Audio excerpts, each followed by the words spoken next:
Quantos aqui ouviram falar de um avivamento que está acontecendo nos Estados Unidos, numa universidade chamada Asbury? Muitos ouviram falar? Pois é, toda vez que acontece uma coisa assim, só depois, avaliando os resultados daquilo, é que se pode falar, olha, foi um avivamento histórico. Tanto que muitos teólogos estão chamando esse momento de um momento de despertamento espiritual, porque isso é nítido.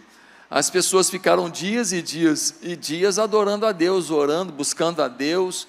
Gente dos Estados Unidos, gente do mundo inteiro viajou para lá para participar desse mover, e as pessoas confessavam pecados, e as pessoas queriam mudar de vida, e as pessoas falavam o que tinham feito umas contra as outras, e muita coisa bonita aconteceu.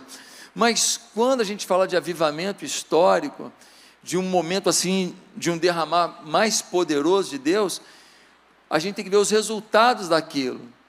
Então, só daqui a algum tempo, olhando os resultados de Asbury, é que os teólogos vão classificar se foi um avivamento ou se foi um momento de despertamento espiritual. Quem está entendendo? Amém?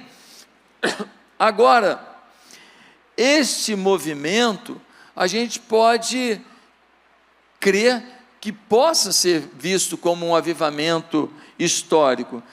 E pensando nisso, eu queria te mostrar o que acontece quando um avivamento vem. Por exemplo, em 1904, no país de Gales, o país estava em caos, o país estava destruído, uma corrupção grande, as pessoas vivendo uma imoralidade grande, uma pecaminosidade grande, a frequência nas igrejas estava péssima, ninguém queria saber de Deus.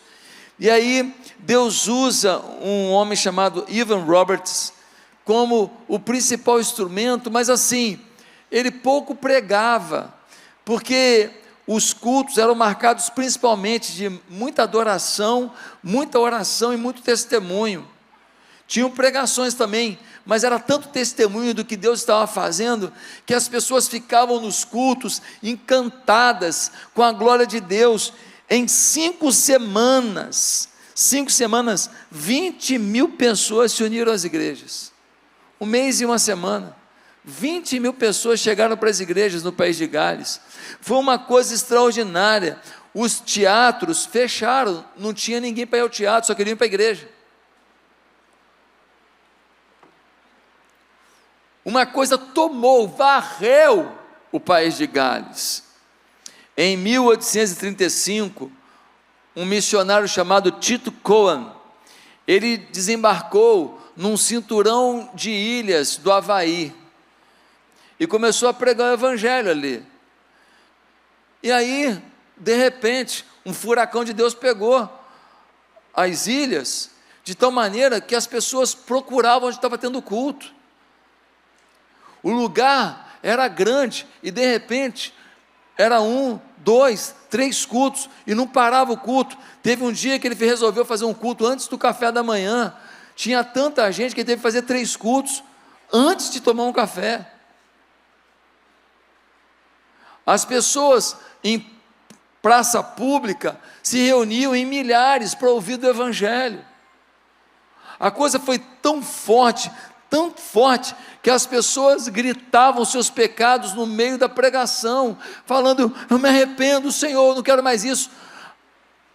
Adúlteros confessavam os pecados, ladrão que roubou procurava as pessoas para poder devolver. Eu tenho que te devolver, foi eu que te roubei.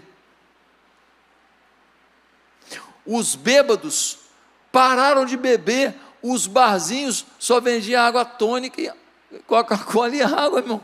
Ninguém bebia mais nada alcoólico. Um mover tomou a ilha. E quando Coan deixou a ilha, ele tinha batizado 11.960 pessoas. Quando o avivamento vem, coisas fora da normalidade tomam o ambiente, tomam a cidade. É disso que nós estamos precisando.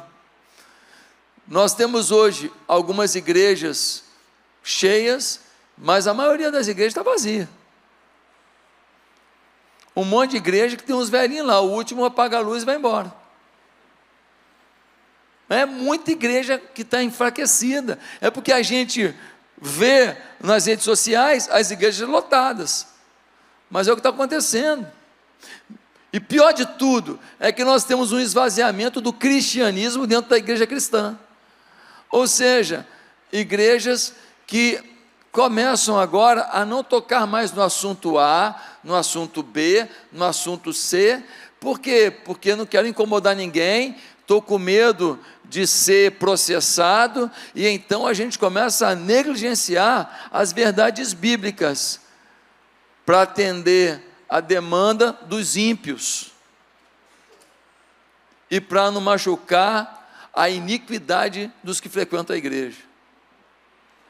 Queridos, será que nós somos dominados pelo egoísmo, ou será que a igreja brasileira é apaixonada por missões?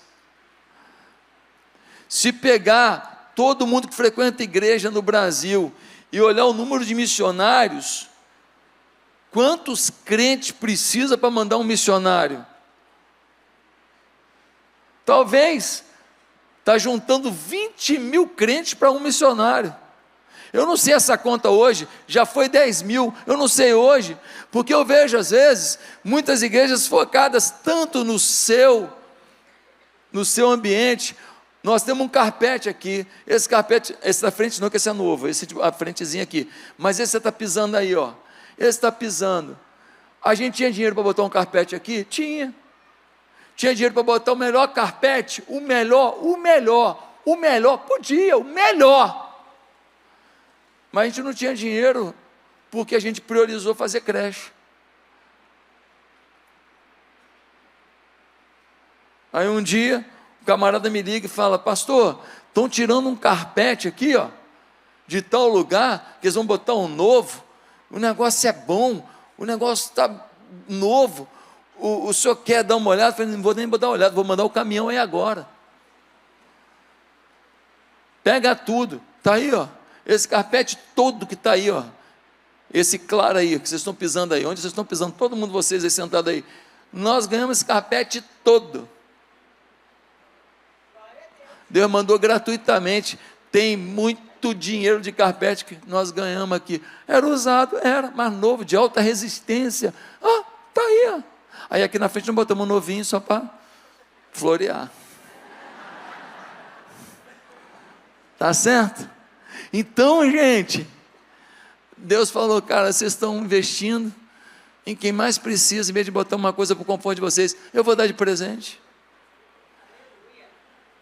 É assim que Deus faz. Meus amados irmãos, talvez você pergunte: tá bom, pastor, temos que ter um avivamento na igreja então. E eu pergunto: como é que faz isso? E aí você responde: tem que orar. Legal, vamos orar então por um avivamento. Só que tem que resolver um problema primeiro. Qual é o problema? O pecado. Pastor, Deus, manda avivamento, mas não quer deixar o pecado, não quer deixar as coisas que vive, não quer deixar o coração que tem, não quer deixar as atitudes que tem, não quer deixar as manias que tem, não quer deixar as carnalidades que tem. Deus não ouve oração por avivamento em gente que não quer se santificar. Eu fico vendo gente por aí: manda o avivamento, Senhor, manda o avivamento. Manda a confissão de pecado, pô. Porque se não tiver a resolução da questão do pecado, não vai ter avivamento. Olha o que diz Isaías 59:2: mas as vossas iniquidades fazem divisão entre vós e o vosso Deus, e os vossos pecados encobrem o seu rosto de vós, para que não vos ouça. Os vossos pecados fazem separação, e o Senhor tampa o ouvido para não ouvir. É o que a Bíblia diz. Como é que eu vou te ouvir se você não quer largar pecado? O Salmo 66, versículo 18, olha o salmista: se eu no coração contemplar o pecado, o Senhor não me teria ouvido. Se eu no coração tivesse contemplado o pecado, botei o pecado, guardei o pecado, alojei o pecado, o Senhor não vai ouvir minha oração. Tem muita gente que está pedindo: Senhor, muda a minha casa, enche a minha casa com a tua glória, enche a minha casa com o teu poder, manda um avivamento na minha casa. Mas se você não deixar o seu pecado, querido, não vai rolar. Nós precisamos entender que um avivamento é necessário. Ah, pastor, como é que eu posso entender que o avivamento é necessário? Quando a oração não é importante, vital, quando a busca da verdade bíblica não é vital, quando o conhecimento bíblico é raso, quando os pensamentos bíblicos só são conhecimento, não são aplicados à própria vida, quando esporte, recreação é mais importante do que a vida espiritual, quando não se almeja ser como Cristo, quando a gente fica obcecado por dinheiro, por trabalho, por conquistar, quando a gente consegue ver filmes e programas de televisão cheio de depravação, escutar música cheia de depravação e não dói mais aos ouvidos, quando é possível sentir-se satisfeito, sem qualquer sinal de poder espiritual, só porque a vida está organizada e as contas estão fechadas, quando a gente explica tudo que a gente faz de errado, tem explicação para tudo, tem desculpa para tudo, quando é normal a gente fala: não, eu só faço isso, é meu pecado, mas Deus sabe. Então quando a gente consegue dar uma conformidade à nossa iniquidade, quando a gente vê a injustiça acontecendo no país, roubalheira, safadeza, compra de imóvel sem licitação, safadeza para lá e para cá, e a gente não se incomoda mais, está precisando de avivamento.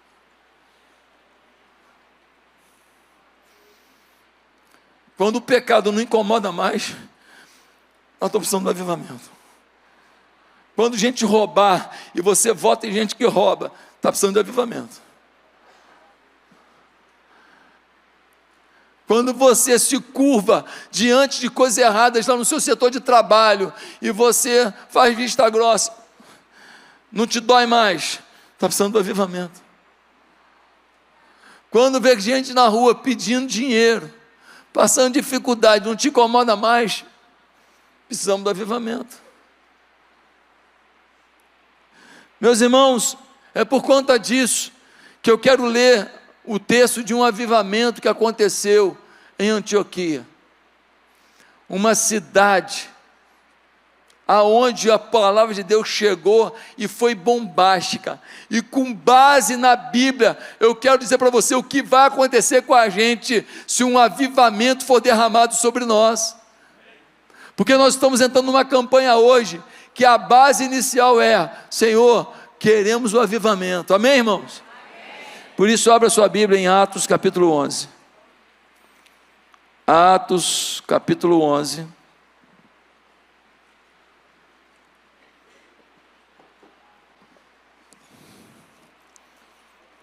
Atos capítulo 11, no versículo 19, nós lemos assim: os que tinham sido dispersos por causa da perseguição desencadeada com a morte de Estevão, chegaram até a Fenícia, Chipre e Antioquia, anunciando a mensagem apenas aos judeus. Alguns deles, todavia, cipriotas e sirineus, foram a Antioquia e começaram a falar também aos gregos, contando-lhes as boas novas a respeito do Senhor Jesus. A mão do Senhor estava com eles, e muitos creram e se converteram ao Senhor. Notícias desse fato chegaram aos ouvidos da igreja de Jerusalém, e eles enviaram Barnabé a Antioquia. Esse ali chegando e vendo a graça de Deus, ficou alegre e os animou a permanecerem fiéis ao Senhor de todo o coração. Ele era um homem bom, cheio do Espírito Santo e de fé, e muitas pessoas foram acrescentadas ao Senhor. Então Barnabé foi a Tarso procurar Saulo, que depois ficou chamado de Paulo, né? E quando o encontrou, levou-o para Antioquia. Assim, durante um ano inteiro, Barnabé e Saulo se reuniram com a igreja e ensinaram a muitos. Em Antioquia, os discípulos foram pela primeira vez chamados cristãos. Naqueles dias, alguns profetas desceram de Jerusalém para Antioquia. Um deles, Ágabo, levantou-se e pelo Espírito predisse que uma grande fome sobreviveria a todo o mundo romano, o que aconteceu durante o reinado de Cláudio. Os discípulos, cada um segundo as suas possibilidades, decidiram providenciar ajuda para os irmãos que viviam na Judéia, e o fizeram enviando suas ofertas aos presbíteros pelas mãos de Barnabé e Saulo. Queridos, o apóstolo Pedro teve uma experiência com Deus.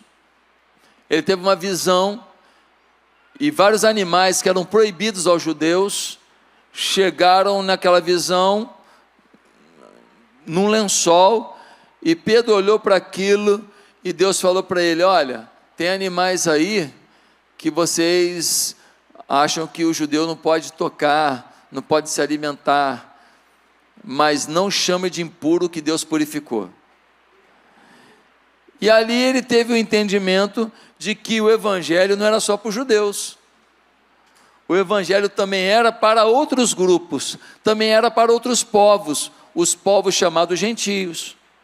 Então ele vai até os gentios e ele prega o evangelho, e quando ele prega o evangelho, o que aconteceu? Um derramar de Deus. O poder de Deus veio, e veio com fogo, veio e veio ardendo, veio e veio mexendo, e ele começou a olhar os gentios, tendo uma experiência com o Espírito Santo. Ele falou: nossa, o que acontecia entre os judeus, está acontecendo aqui, o evangelho é para todos. Aí, começaram a pregar para outros judeus, mais um grupo de cipriotas e sirineus, resolveu pregar também para outros grupos não judeus, alguns gregos, e eles foram para Antioquia e pregaram lá, não apenas para os judeus, mas também para os gentios, assim como Pedro havia feito, e os caras tudo novo convertido, e o povo começou a se converter, e uma multidão começou a se converter, e um avivamento começou a acontecer, e os caras oravam e louvavam e buscavam a Deus, e uns ajudavam os outros, e havia confissão de pecado, e todo mundo se ajudando, e um ambiente de fraternidade, de amizade, quem tinha dava, quem não tinha, um apoiando o outro, um dava emprego para o outro, um ensinava uma profissão para o outro, aquele ambiente de glória. Aí alguém vai a Jerusalém e avisa para os apóstolos: ó, está acontecendo um negócio lá em Antioquia lá, pai. Tem uma igreja lá, está bombando, cada dia tem mais gente, os caras estão cheios de fé, cheios de amor, cheios de poder de Deus. Aí os apóstolos que estão em Jerusalém falam: Barnabé, que era um cara de confiança, um homem cheio do Espírito Santo, falou: você pode ir em Antioquia ver o que está acontecendo? Ele vai. Aí ele chega em Antioquia e fica maravilhado, fala: que é isso? Pedro não está aqui, João não está aqui, Tiago não está aqui, Bartolomeu não está aqui, Filipe não está aqui, Mateus não está aqui, não tem apóstolo nenhum aqui, só novo convertido, efervescente por Deus. Aí ele fala: cara, o que vocês estão precisando? Eles falam: nós queremos aprender mais, nós estamos apaixonados por Deus. Barnabé fala: então tá bom. Ele vai até Tarso, chega lá e encontra o Saulo, que era um cara de muito conhecimento teológico, muito conhecimento bíblico, só que o Saulo tinha um problema, ele era um novo convertido meio radicalzão, então no início ele foi muito forte na forma de falar, e ele fez confusão lá em Jerusalém, para ele não morrer, jogar ele em Tarso. Mas agora já se passaram muitos anos, o Barnabé vai lá, o Paulo está mais tranquilo, ele fala: Paulo, eu preciso de você, vem comigo para Antioquia. O Paulo vai, chega em Antioquia durante um ano, eles começam a ensinar a palavra, ensinar os propósitos de Deus, os decretos de Deus, os milagres de Deus, a vida em Deus, a força de Deus, e aí, gente, Antioquia experimenta uma explosão de avivamento. Inclusive depois enviando o Paulo e o Barnabé como missionários, sustentado por eles, para pregar o evangelho por várias outras cidades e países. A primeira viagem missionária de Paulo. Gente, Essa coisa tão poderosa que tomou uma igreja, iniciada por gente que ninguém acreditava, por gente que não fez seminário, por gente que não fez doutorado, por gente que não fez faculdade, por gente que não fez o nosso seminário Querigma, por gente que não tinha manuais, por gente que não tinha enciclopédia, por gente que não tinha um monte de fontes e recursos para entendimento. Esse avivamento que aconteceu simplesmente pela ação do poder de Deus na vida deles, mostra para a gente o que acontece com uma igreja avivada. E o que acontece numa comunidade avivada? Porque é isso que nós queremos, sim ou não? Primeiro, multidões se convertendo. Olha o versículo 20, vai dizer assim: alguns deles, todavia, cipriotas e sirineus, foram a Antioquia e começaram a falar também aos gregos, contando-lhes as boas novas a respeito do Senhor Jesus. A mão do Senhor estava com eles, e muitos creram, detalhe, e se converteram ao Senhor. Repete comigo, se converteram. É muito importante falar isso, porque tem muita gente que se convence que o ambiente é legal, que é um lugar bacana para criar o filho, que aqui ninguém vai ficar mexendo com a mulher dele, que aqui ele vai poder ter mais paz, que aqui os caras são maneiros, que aqui as festas não são regadas de cachaçada, que aqui não tem ninguém propondo droga para ele. Então o ambiente é legal, vou ficar por aqui. Mas entre ser convencido, gostar do lugar e ser convertido tem a distância. O texto diz que muitos, e toda vez que fala de muitos, pensa em centenas e milhares. Não pense em 10 gatos pingados não, porque quando Jesus falava, eram centenas e milhares. Você lembra da multiplicação dos pães? 5.000 homens, mas mulher e criança, 10.000 pessoas. No sermão das bem-aventuranças, tinha uma multidão ouvindo Jesus. Meus amados irmãos, multidões se converteram.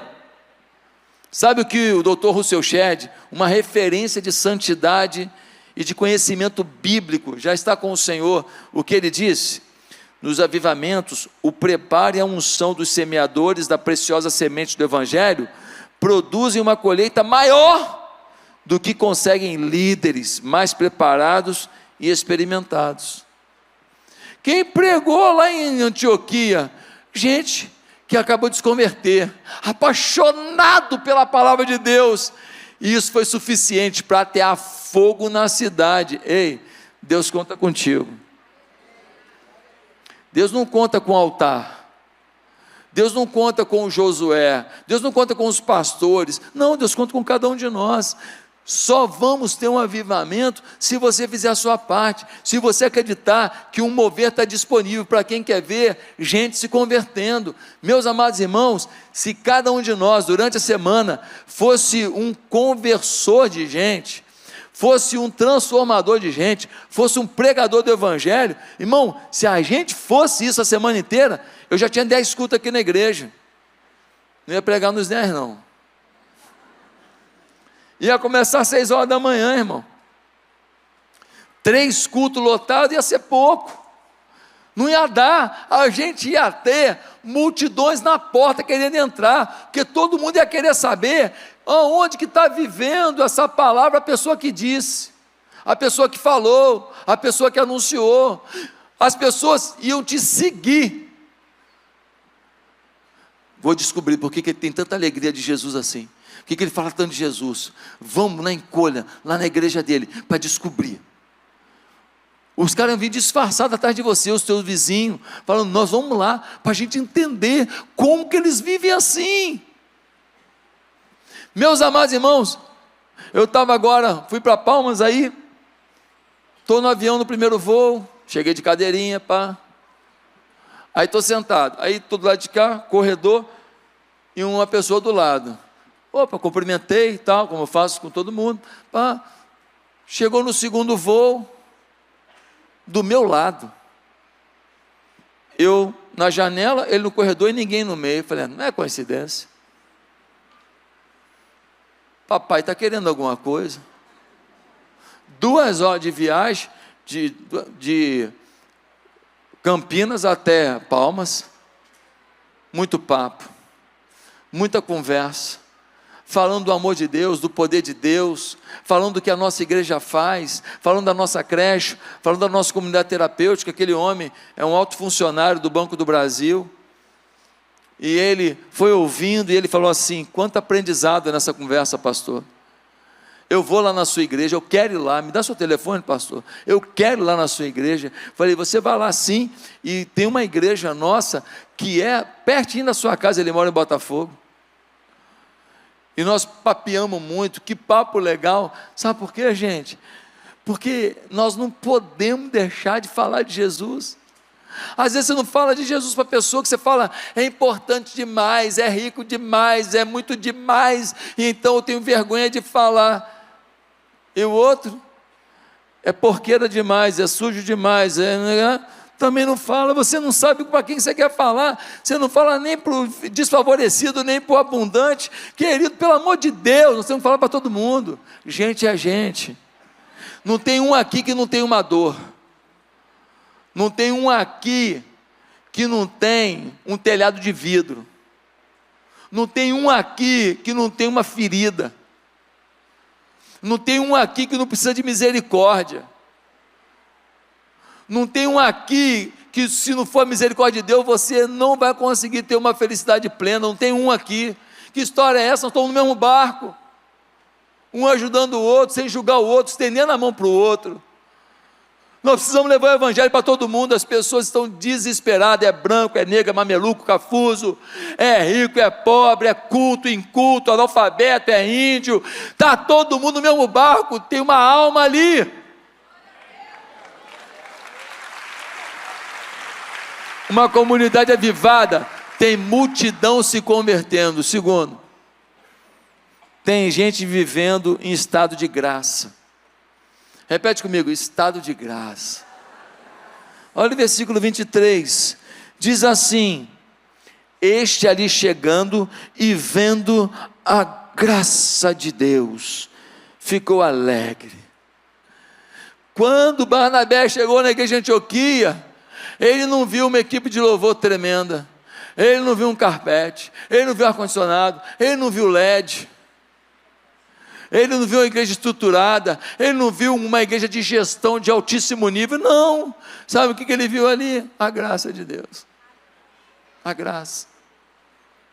Sabe, muita gente vai olhar na tua vida, não vai ver o dinheiro que você gostaria de ter, não vai ver a saúde que você gostaria de ter, não vai ver a tranquilidade que você gostaria de ter, não vai ver a falta de pressão porque você não queria viver, não vai ver as coisas todas organizadas, totalmente pagas e quitadas, como você já gostaria de ter, mas o que eles vão ver na tua vida é a graça de Deus. A graça de Deus, aquela paz que excede todo entendimento, aquela alegria que toma a alma, aquele negócio, fala assim: poxa, eu gosto muito de picanha, mas hoje só tem um ovinho frito aqui, um arrozinho, gema mole, deixa eu derramar essa gema aqui, ó, em cima do arrozinho, salzinho. Obrigado, Senhor. Obrigado, Senhor. Arrozinho. Tem farinha também? Bota a farinhazinha. Obrigado, Senhor. E rolou até uma pimenta. Obrigado, Senhor. Obrigado pelo que eu tenho.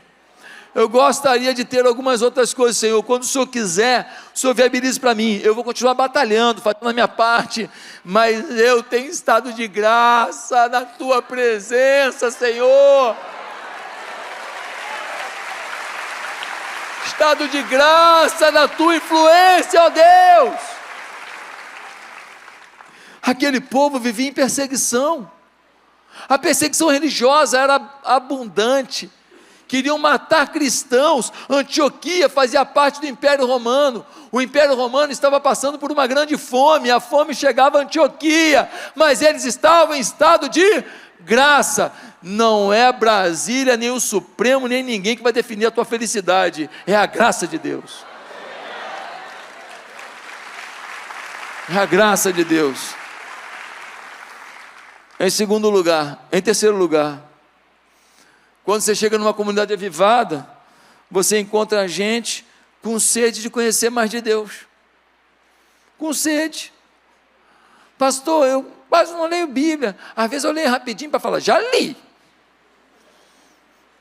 Eu tenho uma caixinha de promessa e eu tiro. Todo dia um versículo. Ó meu servo, toda a gordura do teu abdômen será dissolvida. Só quer promessa. Só quer vitória. Só quer conquista. Irmão, a palavra tem promessa, mas tem condição. Tem promessa, mas tem restrições. Tem bônus, mas tem ônus. Por que muito casamento acaba? O cara vai para o casamento achando o quê? Está indo para a Disney. A Disney é uma porcaria. A Disney é uma porcaria. Então você foi para o teu casamento pensando errado. Pessoa que estava indo para o parque de diversão, ia se divertir o dia inteiro. Ah, coitado. Ah, coitado. Nem tu está com essa diversão toda, bonitão. Gente, pelo amor de Deus, no casamento tem ônus e bônus. Hora de renúncia e hora de usufruto. Aleluia, por isso também. Glória a Deus, sim ou não?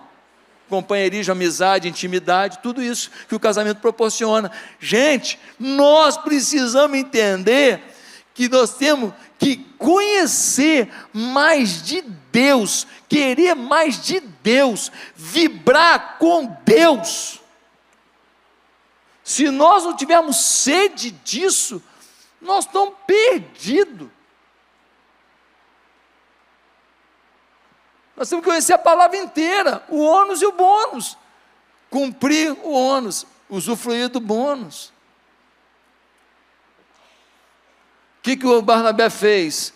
Versículo 25, diz que vendo a fome deles pela palavra, ele foi aonde? Ele foi até Tarso e falou, Paulo, me ajuda, o povo lá tem fome, eu não consigo treiná-los sozinho, eu não consigo ensiná-los a palavra sozinho. Aí o Paulo vem, imagina o Paulo dando aula, é brincadeira, né? Paulinho dando aula, Paulo dando aula e Barnabé dando aula, cheio do Espírito Santo, um derramar de Deus, e o povo só ali, 1 ano, ó, sugando. A gente aqui tem a plataforma Uniatitude, uma plataforma online com um monte de curso, tu faz dentro de casa de pijama. Quantos você fez? Quanto de conhecimento você quer? Não estou aqui para botar carapuça em ninguém não, estou aqui para a gente melhorar. Estou aqui para a gente se conscientizar, que se você não tiver sede da palavra, não vai fluir. Quando uma igreja experimenta avivamento, que é avivamento, ela realmente vai querer mais conhecimento de Deus, saber quem Deus é. Eu estou aqui, convalescente, andando meio esquisito, emagreci já uns 3 quilos, mas deixa eu te falar, é uma fase que espiritualmente está sendo muito legal. A dor te lembra quem você é. A impossibilidade de fazer o que você gostaria te lembra quem você é. Ter dinheiro para fazer uma aventura e não ter saúde para fazê-la, mostra quem você é.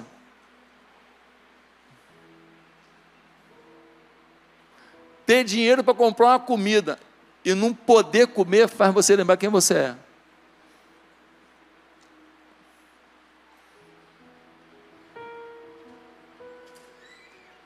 Dá todo exemplo para alguém que você ama e ver a pessoa não entendendo, faz você lembrar quem você é.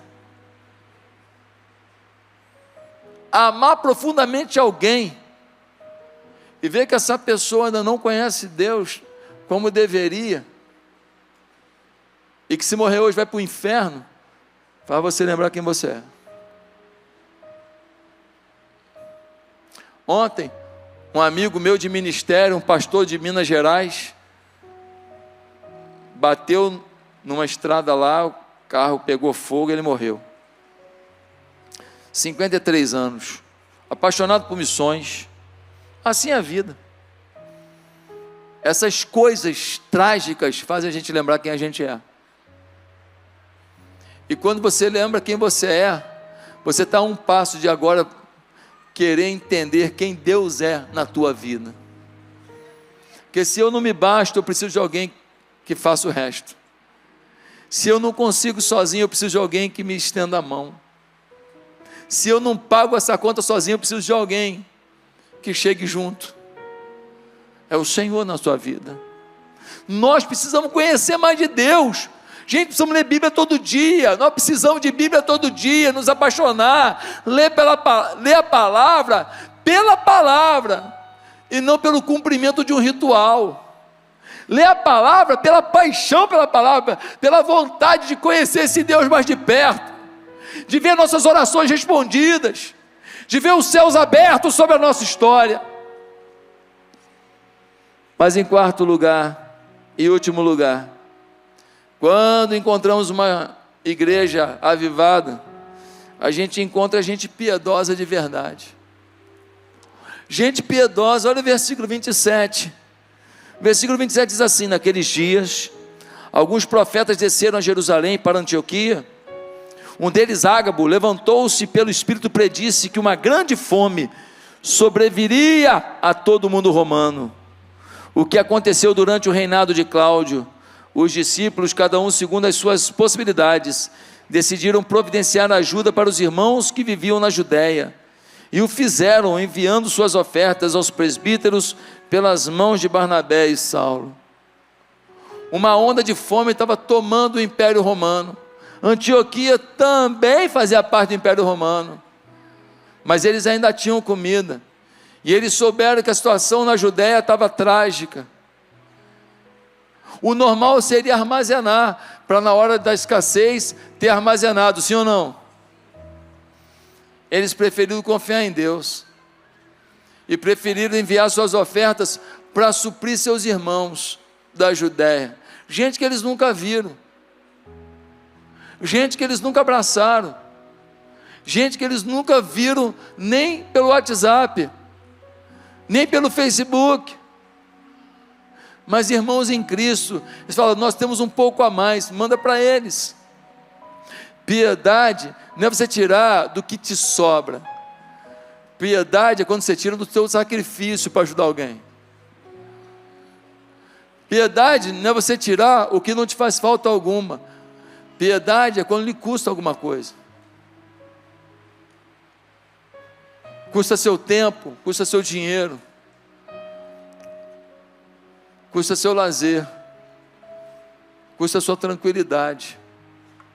Sabe, quando o enchimento toma a igreja, a gente se torna uma igreja de Antioquia.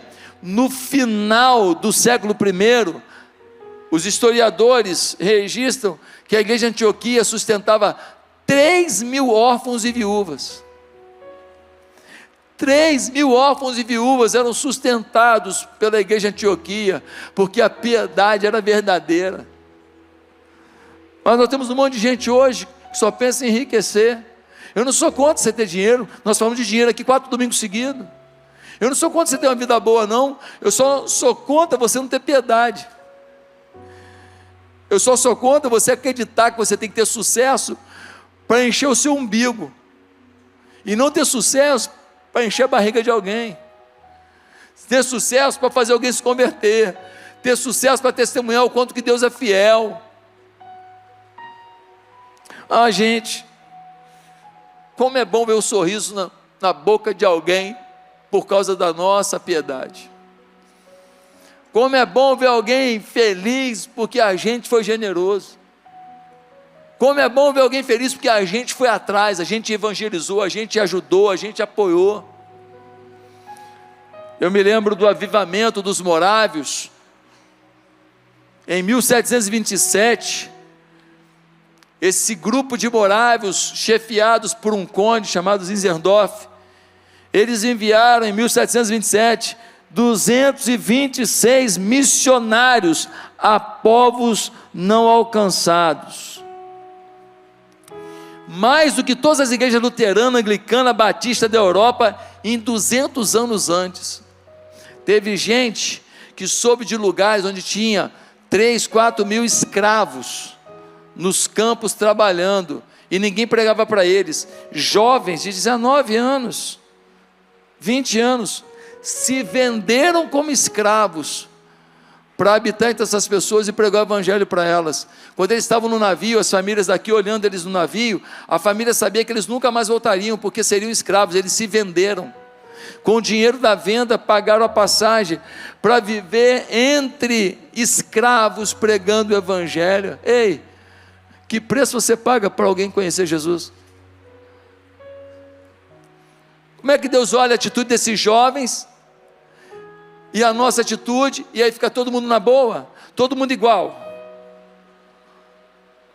Uns se vendem por amor ao evangelho, e a gente só quer comprar por amor ao evangelho.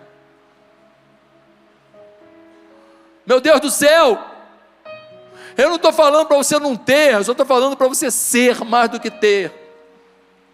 Só estou falando para o evangelho tomar a tua vida.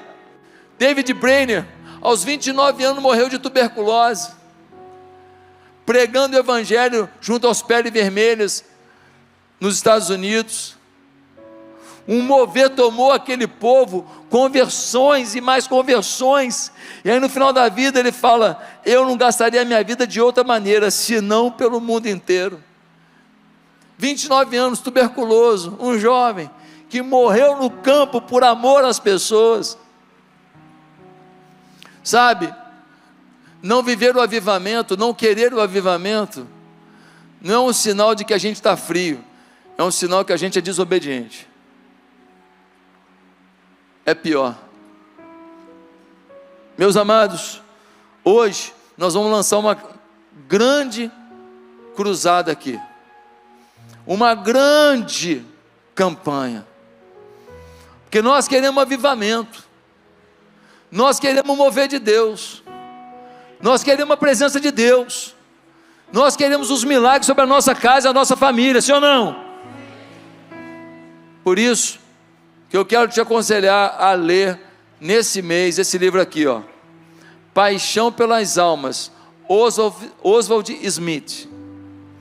Esse livro já está sendo vendido aí, e esse livro é um livro que conta sobre avivamentos, e conta o mover sobrenatural, alcançando as pessoas para Jesus. Nós queremos se mover na nossa vida, então eu te aconselho a ler, são 120 páginas só. Se você ler 10 páginas por dia, em 12 dias você lê, 10 páginas só, a letra é grande, é rápido de ler. Então, esse livro aqui, nós estamos sugerindo que você leia esse mês agora.